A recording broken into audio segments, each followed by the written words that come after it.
ठीक है, तो हमारे पास ये दो स्क्रीन है, दोनों नज़र आ रही हैं आपको। एक तो ये सबलाइम टेक्स्ट टैब नज़र आ रही होगी, और अब ये वेब ब्राउज़र नज़र आ रहे हैं दोनों। Yes sir.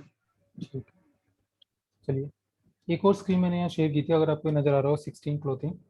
ये एक वेबसाइट टेम्पलेट है जो ऑनलाइन सेल हो रहा है, ई कॉमर्स टेम्पलेट है छोटा सा। तो इसके अंदर इसका डिज़ाइन हम देख करके खुद बनाएंगे, इमेजेस वगैरह टेक्स्ट वगैरह हम खुद अपना लेंगे, बट ओवरऑल डिज़ाइनिंग काफ़ी हद तक इससे इंस्पायर्ड हम बनाएंगे, मतलब इसी को देख के बनाएंगे। सबसे ऊपर यहाँ पे ये क्योंकि टेम्पलेट है, तो ये जो ब्लैक कलर का है यहाँ से नज़र आ रहा है, इसके नीचे नीचे का हिस्सा जो है वो टेम्पलेट है सिर्फ। उसके ऊपर जो वाइट एरिया है वो इन्होंने एडवर्टाइजमेंट के लिए छोड़ा हुआ है, तो वो वाला हिस्सा हम यूज़ नहीं करेंगे, यहाँ से ब्लैक कलर से यूज़ करेंगे। सबसे ऊपर 16 क्लोथिंग लिखा हुआ है, और राइट साइड में home, our products, about us, contact us, ये हमारा नेविगेशन बार है। तो ये दो हिस्से मतलब सबसे ऊपर वाले में बटे हुए हैं। तो पहला इसको हम कह सकते हैं कि ये हमारा हेडर है, हेडर के लेफ्ट साइड में हमारा लोगो है, राइट साइड में नेविगेशन बार है। तो जब हम यहाँ बनाएंगे तो हम इस तरह से बनाते हैं, div class main header.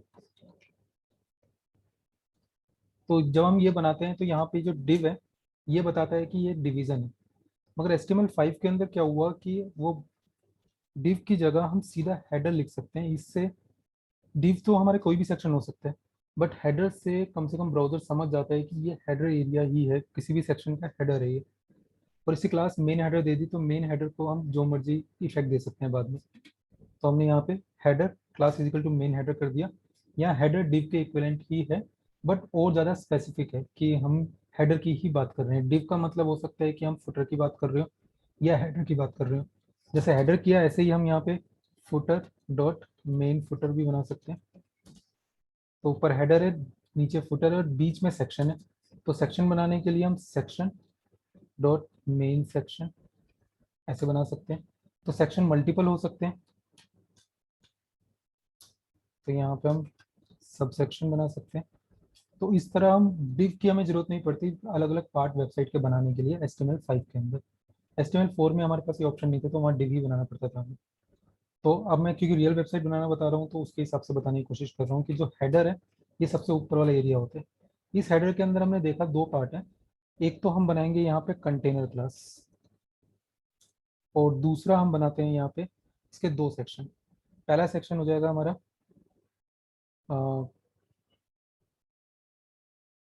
Logo, and दूसरा सेक्शन हो जाएगा नैव बार। तो ये दो सेक्शन बना दिए। लोगो के अंदर हम यहाँ पे कुछ लिख देते हैं,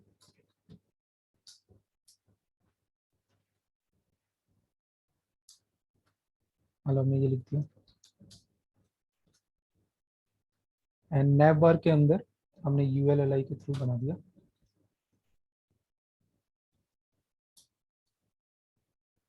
और यहाँ से लिंक देख लेते हैं कौन कौन से हैं। Home, our products, about us, home,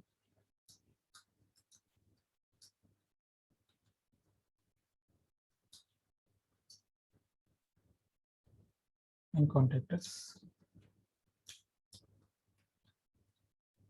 इसमें जो होम है ये हमारा करंट एरिया है, तो LI के अंदर क्लास, एंड इसे हम कर देते हैं एक्टिव या करंट, कुछ भी कर दो। तो ये हमने दो सेक्शन बना दिए हमारे पहले इसके। तो हमने क्या किया, ये एक सेक्शन और उसके अंदर एक लोगों के लिए कुछ भी लिख दिया, और राइट साइड में हमने ये भी लगा दिया। इस सेक्शन का हमने आउटलेट बना दिया और कंटेंट लिख दिया। इसके बाद उसके नीचे है हमारे पास एक बैनर। तो यहाँ पे हम कह सकते हैं जो मेन सेक्शन है इसकी जगह इसका नाम रख देते हैं सेक्शन है बैनर का। एंड इस बैनर सेक्शन के अंदर कुछ कंटेंट है, last minute grab last minute deal, ये लिखा हुआ है, हम यही उठाएंगे। तो पहले लास्ट मिनट ऊपर लिखा हुआ है, छोटा लिखा हुआ है, तो हम यहाँ कर देते हैं एक paragraph dot sub heading and last minute and then H2 या 1, एंड क्लास देते हैं इसकी heading grab last minute deal.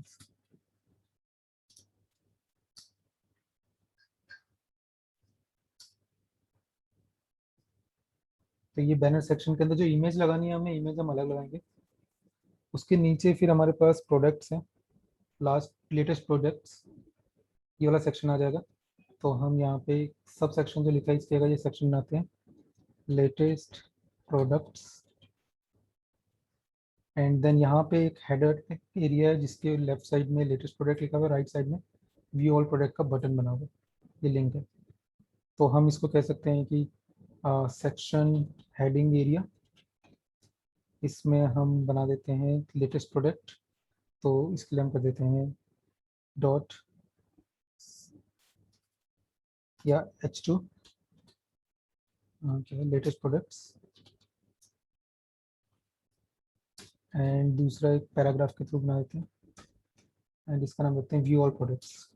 इसका मतलब ahref के थ्रू बनेगा, व्यू प्रोडक्ट्स। एंड देन इसके बाद प्रोडक्ट एरिया आ गया, इसकी नीचे ही आएगा सेक्शन हेडिंग के बाद डॉट प्रोडक्ट्स नाम से बनाए थे, एंड उसमें सिंगुलर प्रोडक्ट। तो इसमें सबसे पहले प्रोडक्ट की इमेज आएगी, तो डॉट प्रोडक्ट img, इसमें कोई भी img डाल देते हैं, फिलहाल खाली छोड़ देते हैं इसे। And then dot product title, इसके अंदर हम टाइटल हियर ये डाल देते हैं, एंड साथ ही साथ स्पैन में करके प्राइस भी डाल देते हैं, class is equal to price. And हम रुपीज 1500 ऐसे कुछ डाल देते हैं। एंड इसके नीचे फिर प्रोडक्ट इन्फो है, इसमें लॉरम इप्सम डाल देते हैं, इसको कम ज़्यादा कर लेंगे बाद में अपने हिसाब से। उसके नीचे स्टार्स हैं, तो हम ये कर देते हैं डॉट प्रोडक्ट एंड फुटर। इसके दो पार्ट हैं, पहले स्टार्स हैं या रेटिंग कहते हैं जिसको, एंड दूसरा हमारा reviews.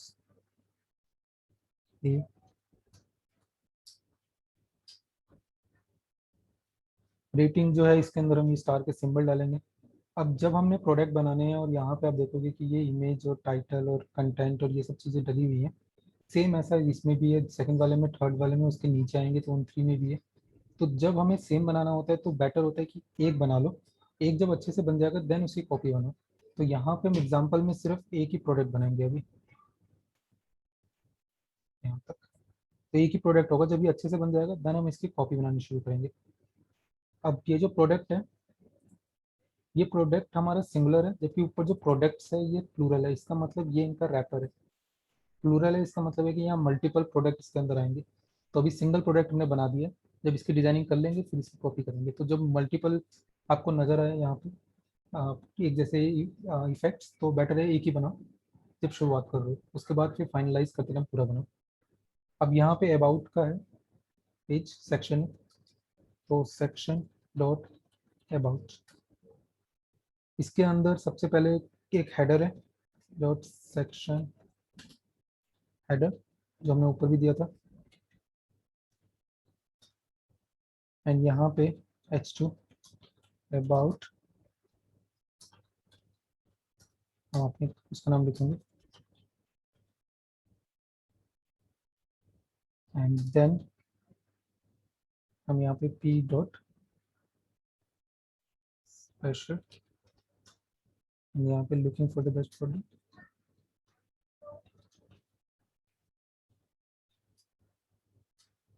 And then p lorem ipsum. उसके बाद यहाँ ULLI के थ्रू यहाँ पे 5 कंटेंट डाले हुए हैं, तो ULLI लॉरेंथस, बहुत ज़्यादा है बट कोई नहीं।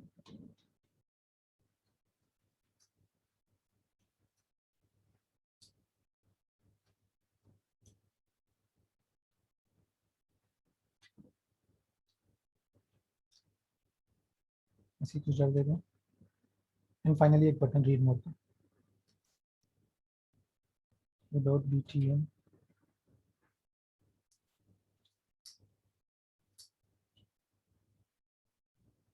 इसके बाद फिर ये स्पेशल एक एरिया है, डॉट सेक्शन डॉट, मतलब एडवर्टाइजमेंट कहते हैं इसको। यहाँ पे इसके भी दो पार्ट है, तो हम इसके अंदर एक तो ये फुल विड्थ का है, मतलब यहाँ से लेफ्ट साइड से लेकर के राइट साइड तक पूरी विड्थ का है, और एक बीच में थोड़ा सा गैप आ रहा है। ये जो गैप है, ये हम गैप मेंटेन करने के लिए हमने कंटेनर क्लास बनाई थी, तो हम कंटेनर के अंदर बनाएंगे यहाँ पे। बल्कि ऊपर ही मुझे कंटेनर देना था, मैं भूल गया, मैं वापस दूंगा अभी। तो इसके अंदर हम इसका पहले सेक्शन बनाते हैं, डॉट कंटेंट, एंड इसके अंदर आई थिंक ये सिलेक्ट हो जाएगा, तो मुझे नहीं से सिलेक्ट कर ले, कॉपी कर लें, पेस्ट, एंड इसको हम H2 के अंदर डाल देते हैं।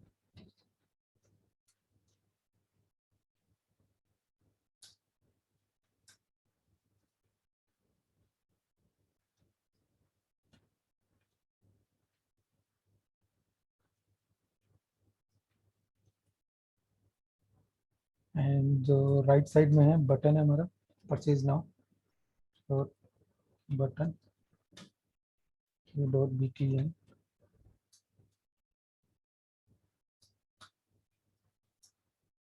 Purchase now. And finally footer में कॉपीराइट इंफॉर्मेशन है, तो हम यहाँ पे dot container copyright and copy 2021,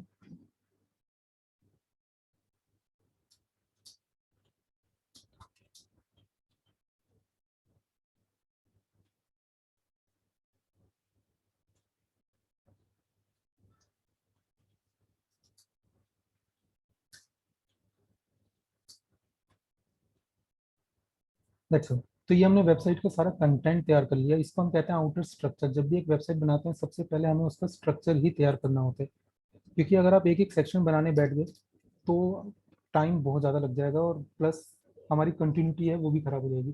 तो पहले ही आप सोच लो कि आपकी वेबसाइट कैसी होगी। जैसे मैंने एग्जांपल से लिया, उसके अंदर जो जो भी कंटेंट है वो सारा कंटेंट यहाँ पे मैंने टाइप करके रख दिया। इससे अब मेरे को सिर्फ और सिर्फ इसकी सेटिंग्स करनी है। थोड़ी बहुत काम अभी भी होगा यहाँ पे, बट मेन है कि बस मुझे इसके CSS की सेटिंग करनी होगी, बाकी कुछ नहीं करना। तो इसको हम टू पार्ट्स में बांट के CSS पे यहाँ कर लेते हैं, ताकि थोड़ा इजी रहे हमारे लिए। तो अब हमें जो करना है, सबसे पहले ऊपर वाला जो पोर्शन है, ये ब्लैक वाला, अभी आप देखोगे नीचे आता है तो ये गायब हो जाता है, फिर थोड़ी देर बाद ऊपर से अपीयर होता है और व्हाइट कलर का हो जाता है। ये वाला जो इफेक्ट है, ये जावास्क्रिप्ट के थ्रू आएगा, तो ये अभी हम नहीं करेंगे। हम सिर्फ स्टैटिक रहने देते हैं, ऊपर जैसा है ऐसे ही रहने देते हैं। तो इसको जैसा ये बना हुआ है, इसका सिर्फ देखना है, आइडिया लेना है। मैं इसका कुछ कॉपी नहीं कर रहा, मैं अपने हिसाब से बनाऊंगा। तो हम क्या करेंगे, सबसे पहले काम अपनी जो मेन सेटिंग है वो कर लेते हैं। जैसे बॉडी का पैडिंग 0 एंड मार्जिन 0। उसके बाद font size, base font size होगा वो 16 पिक्सल रहेगा। फॉन्ट फैमिली, अब फॉन्ट फैमिली के लिए हम यहाँ से fonts.google.com कर लेते हैं, और ये वेबसाइट हम बनाते हैं, मान लो यहाँ कुछ टाइप कर देते हैं।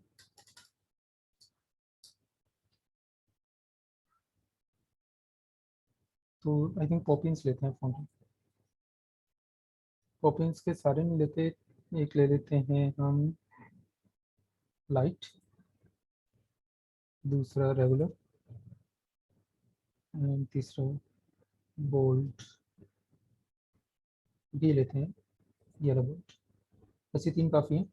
इसको इंपोर्ट कर लेते हैं, इंपोर्ट स्टेटमेंट हमें मिल जाएगी यहाँ पे, कॉपी, एंड अपने CSS फाइल में सबसे ऊपर पेस्ट कर देते हैं इसे, save. And second cheese, font family हम ये जो है वो यूज़ कर सकते हैं, कॉपी पेस्ट।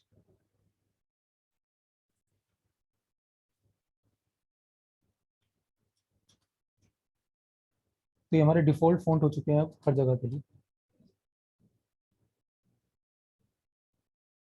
तो वापस अपने यहाँ आ जाते हैं काम पे, और दूसरा काम करते हैं हम, CDNJS फॉन्ट ऑसम 5। तो यहाँ पे हमें फॉन्ट ऑसम का CDN मिल जाएगा, जिससे हमें पूरा डाउनलोड करने की जरूरत नहीं है। ये जो बीच वाला है ये लिंक टैग है, इसे लेकर के हम अपने HTML में जो हमारी CSS फाइल है उससे ऊपर डाल देते हैं। एंड जो ये इंटीग्रिटी वगैरह होता है, मतलब जो पाथ है वहाँ तक ठीक है, बाकी जितना हिस्सा है उसे डिलीट कर देते हैं, इतना काफ़ी है। हालांकि वो पढ़ा भी जाएगा, कोई दिक्कत नहीं है, बट हमें उसकी भी ज़रूरत नहीं थी, इसलिए हमने हटा दिया। तो ये हमारा लिंक टैग है, इसमें कमेंट दे देते हैं ताकि हमें पता रहे कि ये हमारा फॉन्ट ऑसम है, जबकि ये हमारा मेन CSS फाइल है। राइट, तो यहाँ तक कर लिया। नेक्स्ट चीज़ हम करते हैं यहाँ पे स्टार, मतलब सभी एलिमेंट्स में जो हमें देना है वो क्या होगा, वो होगा box sizing, border box. And दूसरा हम ट्रांजिशन ऑल 0.5s, ये हमने इसलिए दिया ताकि अब जितने भी हम इफेक्ट देंगे होवर के या किसी भी चीज़ के कहीं पे भी, वो एकदम झटके से ना हो।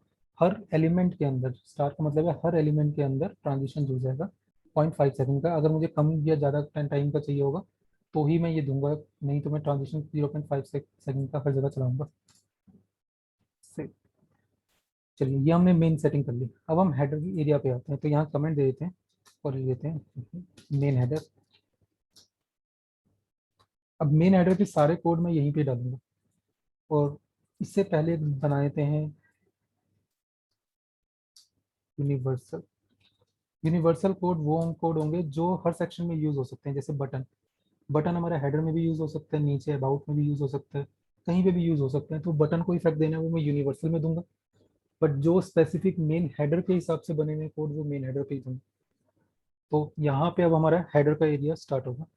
तो पहले हम अपने इसमें देख लेते हैं कि ये कैसा चल रहा है, रिफ्रेश करके देखते हैं। ये हमारे सारा कंटेंट यहाँ आया हुआ है, फ़ॉन्ट वगैरह सेट हो चुका है, सब कुछ है। तो ये हमारा लोगो है spreadmybusiness.com, और ये हमारा नेविगेशन बार है, ये हमारा मेन हेडर है। तो सबसे पहले इसी की सेटिंग करते हैं। तो यहाँ चलते हैं dot main dash header, and इसके अंदर हम टाइप कर देते हैं बैकग्राउंड कलर 333 करके देखते हैं कैसा लगेगा। रिफ्रेश, आई थिंक थोड़ा ज़्यादा लाइट है, इसे थोड़ा सा डार्क करते हैं, ये बेटर।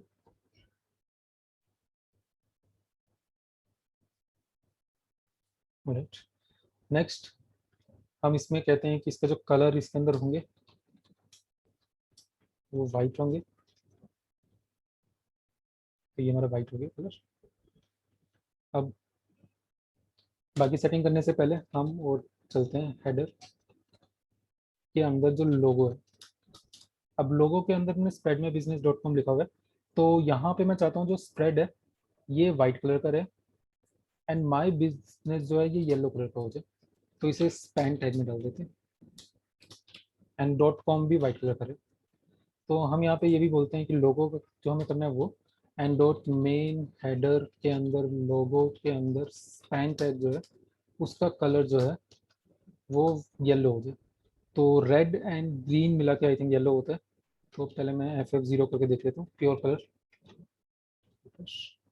तो ऊपर देख सकते हो माई बिजनेस जो है ये येलो कलर का हो गया, बाकी दोनों वाइट कलर के हैं। इनका साइज हम काफ़ी बड़ा कर देते हैं, font size 32 pixel, and font weight 700। हमने 700 के फॉन्ट वहाँ से लिए थे, ठीक है। तो ये स्पैन में डाल दिया मैंने, स्पैन में नहीं डालना था, ये दोनों ऊपर डालना था, ठीक है।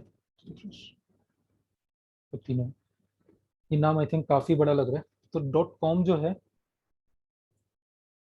इसको मैं यहाँ पे एक्सपैंड देता हूँ स्मॉल नाम से .com,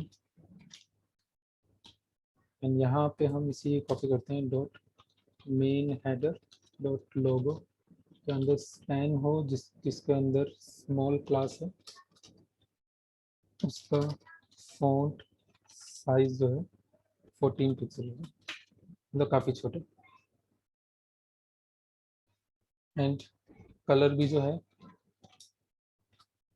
वो वाइट है उसका, ठीक है। तो आई थिंक ये हो गया। अब नेक्स्ट चीज़ है, यहाँ पे कंटेनर है। कंटेनर के अंदर हम ये, क्योंकि हर सेक्शन में यूज होनी है, इसलिए यूनिवर्सल में डालेंगे इसे कंटेनर। इसकी जो विड्थ है वो हम कर देते हैं 1200 पिक्सल, एंड मार्जिन जो है वो कर देते हैं ऑटो, ताकि ये सेंटर में आ जाए। देखो कि लेफ्ट से थोड़ा गैप आ गया, जहाँ पे भी कंटेनर क्लास होगी, नीचे भी हमने दी थी कंटेनर क्लास, तो यहाँ पे भी देखो गैप आ गया। इनमें मैंने अभी नहीं दिए, तो देते जाएंगे जैसे जैसे इन सेक्शन में पहुँचेंगे। तो यहाँ पे गैप आ गया। अब एक चीज़ है कि मुझे जो इसके अंदर लोगो है एंड नैप बार है, ये दोनों की दोनों लेफ्ट राइट अरेंज करना है। तो इसके लिए मैं हर जगह डिस्प्ले फ्लेक्स करके काम कर सकता हूँ, बट एक यूनिवर्सल के अंदर क्यों ना मैं एक डी फ्लेक्स नाम की क्लास बना दूँ, जिसको देने पे डिस्प्ले फ्लेक्स हो जाए ऑटोमेटिकली। तो यहाँ पे कंटेनर के साथ ही मैं डी फ्लेक्स क्लास भी दे देता हूँ, ताकि लोगो और ये लेफ्ट राइट अरेंज हो जाए। अब दूसरी चीज़, जो हमारा नैब बार है ये एकदम स्क्रीन के राइट साइड में होना चाहिए था, जबकि ये सेंटर में मतलब लेफ्ट वाले के साथ ही आ गया। तो यहाँ पे एक और क्लास हम दे देते हैं, उसका नाम रखते हैं dot justify content JC dash between, justify content space between, and JC between class भी साथ में इसी के दे देते हैं, जेसी बिटवीन, ताकि ये वो राइट साइड में अरेंज हो जाए। अब लेफ्ट साइड का अरेंज हो गया, राइट साइड का अरेंज करते हैं, उसके बाद फिर सेक्शन की पैडिंग वगैरह सेट करेंगे। तो यहाँ पे जो होम और प्रोडक्ट ये लिखा हुआ है, इसकी सेटिंग करते हैं। मेन हेडर के अंदर ही सब सेक्शन है, तो सब सेक्शन के अंदर हम कमेंट देते हैं, और साथ में 2-3 स्लैश डाल के फिर कमेंट देते हैं। एंड यहाँ पे हम दे देते हैं नैव बार, ताकि हमें पता रहे कि नैव बार सब सेक्शन है। साथ ही साथ इसे टैब भी देते हैं थोड़ा सा, ताकि गैप पता रहे हमें। अब यहाँ देते हैं मेन हेडर के अंदर डॉट नैव बार जो है, उसको क्या इफेक्ट देंगे, वैसे उसको देने की जरूरत नहीं है आई थिंक, तो हम यहाँ पे यूएल को देते हैं इसके, and display flex and list style none, and refresh. ये लेफ्ट राइट अरेंज हो गए, एंड देन इसी को ही कॉपी कर लेते हैं, पेस्ट यूएल के अंदर जो ए टैग है उसका display block, and list style की जरूरत नहीं है। यहाँ हम देते हैं padding 10 pixel 20 pixel, font size 20 pixel, text transform upper case, colour white, and refresh. I think ये साइज काफ़ी बड़ा हो गया, थोड़ा छोटा करते हैं।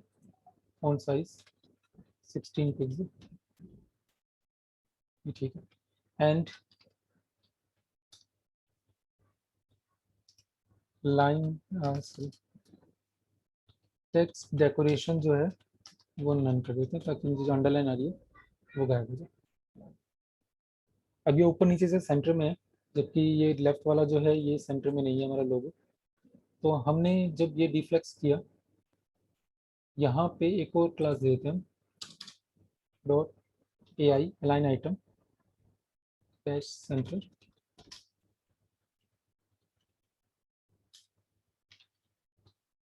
एंड यहाँ पे भी हम ये देते हैं ए आई सेंटर,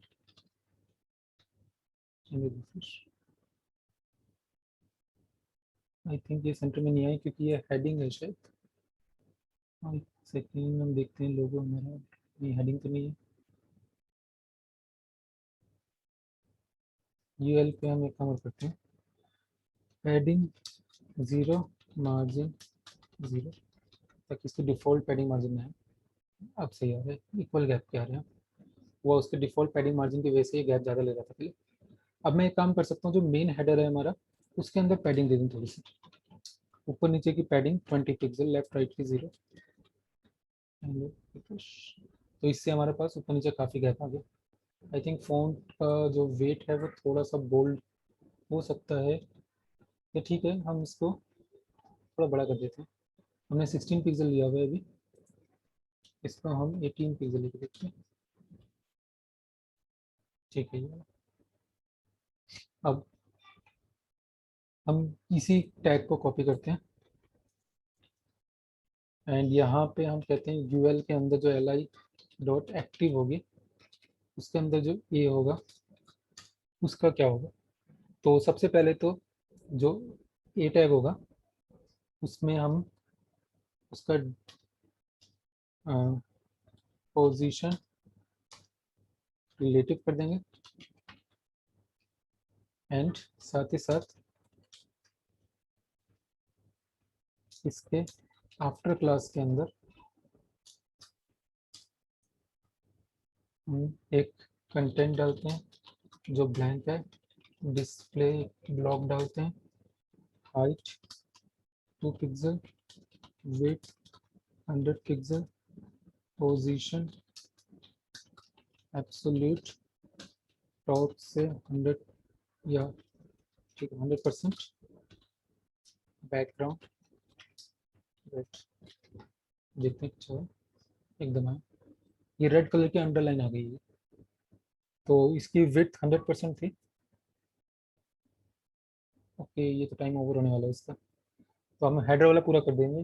40 मिनट होने भी वाले हैं, पता नहीं चला टाइम पे। ठीक है, तो हम ये काम करते हैं, जो ये ए टैग है सिंपल, इसका टेक्स्ट अलाइन सेंटर कर देते हैं,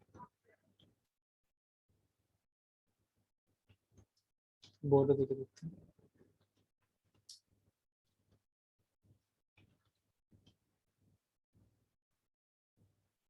टेक्स्ट सेंटर में आ रहा है। अच्छा, ये मैंने लेफ्ट में नहीं लगाया, टॉप से 100% कर दिया, लेफ्ट से 0 एंड विड्थ जो है वो 100, अच्छा पिक्सल कर दिया मैंने, परसेंट करना था इसे। ठीक है बेटर, तो मैं इसके बॉर्डर जो अब दिए थे कमेंट कर देता हूँ इसे। तो इस समय कौन सा एलिमेंट सिलेक्टेड है वो ये हमें नज़र आ रहा है, होम सिलेक्टेड है। बट यहाँ आप देखोगे कि ये जो है नीचे गैप आ रहा है, वो क्योंकि हमारी जो पैडिंग थी मेन उसकी, ये उस पैडिंग की वजह से आ रहा है। तो हम क्यों ना ए टैग के अंदर कुछ पैडिंग दे दें, ऊपर नीचे की 10 की जगह 20 कर दें अगर हम, एंड जो बाहर मेन जो हमने मेन हेडर की पैडिंग दी थी इसको हम गायब भी कर दें। तो ये हमारे लाइन के बाहर चला गया अभी, क्योंकि नीचे थोड़ा सा एक्स्ट्रा ही चला गया। तो हम इसको टॉप से 100% की जगह बॉटम से 0 कर देते हैं, जिससे पूरा फिट हो जाएगा अंदर की तरफ। एंड हाइट थोड़ी सी बढ़ा देते हैं 5 पिक्सल, बेटर। तो जो भी एक्टिव होगा उसके ऊपर ही आ जाएगा। मान लो इस एल आई पे हम अगर एक्टिव क्लास दें,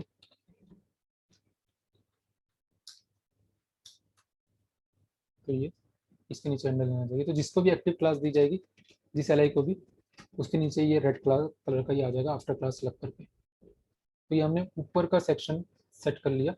एंड इसके नीचे वाला जो है हमारा बैनर,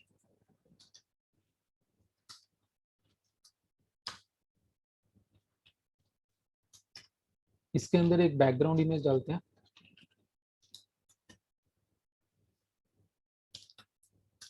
उसका यूआरएल डालते हैं।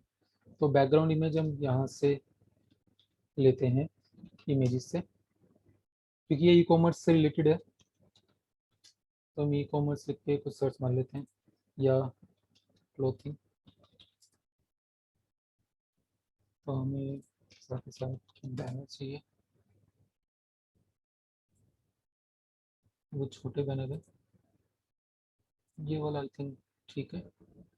तो अगर मैं इसको कॉपी इमेज एड्रेस कर लूँ एंड यहाँ पे पेस्ट, सेव एंड रिफ्रेश, के पीछे हल्की सी इमेज आ रही है, जो क्योंकि इसकी हाइट विड्थ सेट नहीं है इस वजह से ऐसा हो रहा है। तो हम यहाँ पे हाइट 500 पिक्सल, तो ये पूरा बैनर आ गया। एंड साथ ही साथ जो बैकग्राउंड है इसका साइज भी सेट करते हैं। Background size contain, contain cover होगा, तो ये 100% विड्थ का हो जाएगा। इसकी हाइट अभी थोड़ी सी और ज़्यादा हो सकती है, आई थिंक हाइट 500 की जगह 550 कर देते हैं, क्योंकि बैनर काफ़ी बड़ा है। मैं इस बैनर के हिसाब से करने की कोशिश कर रहा हूँ, थोड़ी सी और बड़ी, 600 पूरा कर देते हैं। That's all। और अब मेरे ख्याल से इसमें इतना कुछ लिखा हुआ है कि हमें अपने कंटेंट की जरूरत नहीं है, हम अपना कंटेंट छोड़ सकते हैं यहाँ पे। तो मैं अपना कंटेंट ही हटा देता हूँ यहाँ से, बल्कि इसे कमेंट कर देता हूँ, ताकि अगर मुझे लगता है आगे डालने की तो हम यूज़ कर लेंगे, नहीं तो नहीं। तो ये हमारा बैनर ऑलरेडी बना हुआ है, तो हमने बैनर भी यहाँ फिट कर लिया। और एक चीज़ और है कि जो बैनर है इसके अंदर हम विड्थ जो है इसके 1200 पिक्सल रख देते हैं, एंड साथ ही साथ इसका मार्जिन ऑटो कर देते हैं, इससे ये छोटा हो गया, बेटर। तो लेफ्ट राइट से पूरा टच नहीं है अभी, थोड़ा छोटा बनेगा। तो ये हमारा हेडर और बैनर एरिया तो तैयार हो गया। इसके बैनर एरिया के ऊपर हम कुछ लिख सकते थे, बट पहले इस इमेज में लिखा हुआ है, इसलिए मैंने उसको भी नहीं छेड़ा। आगे देखेंगे हमें यहाँ लिखना है कि नहीं लिखना। तो इस तरह से हम और भी सेक्शन बनाते जाएंगे, बट पहले नीचे वाला सेक्शन जो है इनको एक काम कर दूंगा मैं, लेटेस्ट प्रोडक्ट में कंटेनर के अंदर ये सारा डाल दूँ, content heading and product cut.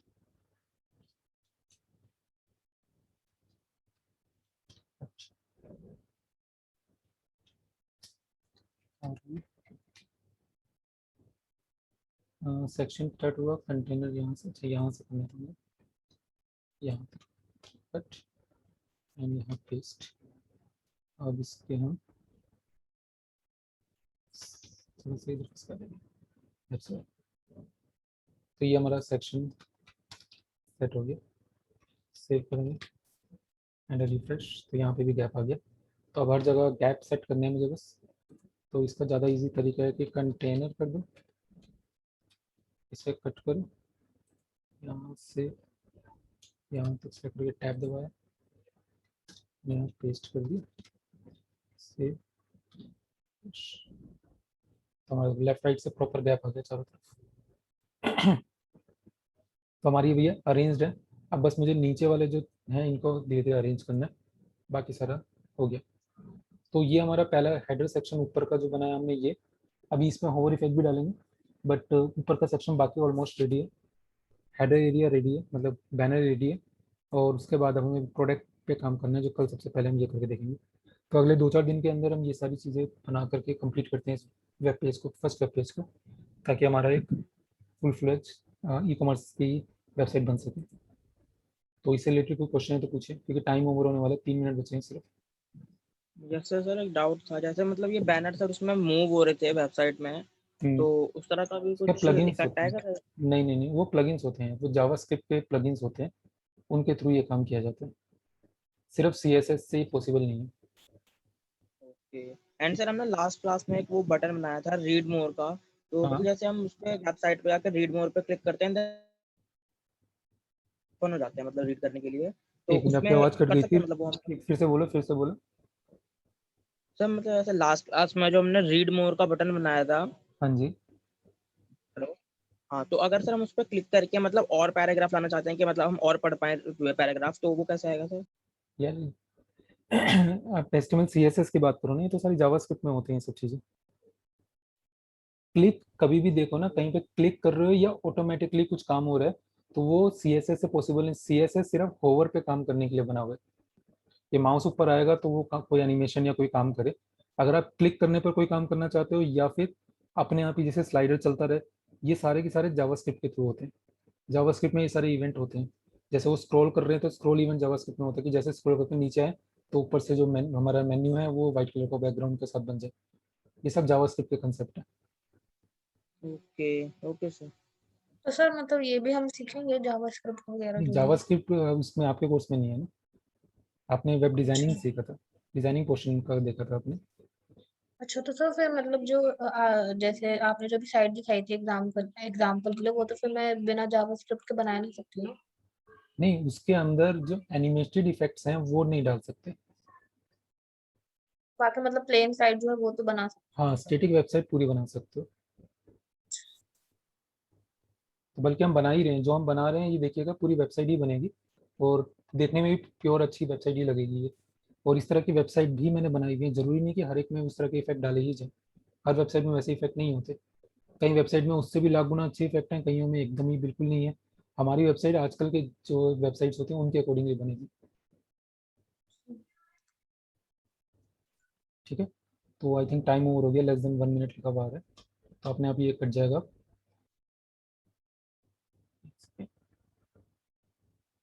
ठीक है, तो जैसे ये हो जाता है मैं आपको रिकॉर्डिंग सेंड कर दूँगा। तो इतना, इसके आगे का काम कल करते हैं। तो जो आपने सब लाइन की ये बनाई है आप शेयर नहीं कर सकते? एक बार पूरा हो जाए फिर शेयर कर देता हूँ। ठीक है सर। पूरी साइट का मैं शेयर कर दूंगा आपके साथ।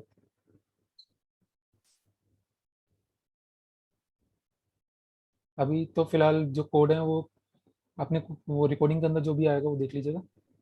बाकी साथ साथ प्रैक्टिस कीजिए, नोट कीजिए, कॉपी लेके बैठिए, ये सब चीज़ें नोट करने वाली है ना।